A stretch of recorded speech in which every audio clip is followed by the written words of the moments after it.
Bhojpuri film Nirahua हिंदुस्तानी 4 की shooting जोरों शोरों से चल रही है। जिस तरह निरहुआ हिंदुस्तानी फिल्म के तीनों पार्ट हिट हुए हैं, सो मेकर इसके चौथे पार्ट की तैयारी भी कर दिए हैं। तो चलिए जानते हैं कि निरहुआ हिंदुस्तानी के चौथे पार्ट में कौन कौन से कलाकार इस बार नजर आएंगे। जी हाँ, इस बार कुछ नए चेहरे भी नजर आने वाले हैं। तो सबसे पहले हम आप सबको बता दें कि फिल्म निरहुआ हिंदुस्तानी 4 के डायरेक्टर हैं मंजुल ठाकुर और प्रोड्यूसर हैं परवेश लाल यादव, यानी कि फिल्म में पैसे लगाए हैं निरहुआ के छोटे भाई। फिल्म के लीड रोल में नजर आएंगे जो पहले भी नजर आते थे, यानी कि दिनेश लाल यादव निरहुआ और अमरपाली दुबे, और कुछ पुराने चेहरे भी नजर आएंगे जैसे कि किरण यादव, समर्थ चतुर्वेदी, श्वेता वर्मा, गोधना यानी कि संजय महानंद, सलीम अंसारी और भी कई सारे। बात करें निरहुआ हिंदुस्तानी 4 के नए चेहरे की, तो इस फिल्म में दूसरी हीरोइन के तौर पर नजर आएंगी नीलम गिरी और साथ ही साथ नजर आएंगे परवेश लाल यादव निरहुआ के भाई। इस फिल्म में किरण यादव जी के अपोजिट यानी कि किरण यादव जी के साथ स्क्रीन शेयर करते नजर आएंगे एक्टर संतोष। जी हाँ, इस बार एक्टर संतोष श्रीवास्तव भी नजर आने वाले हैं निरहुआ हिंदुस्तानी 4 में।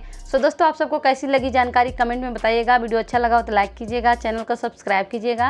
मिलेंगे अगले वीडियो में, तब तक के लिए thank you for watching. Bye bye, take care.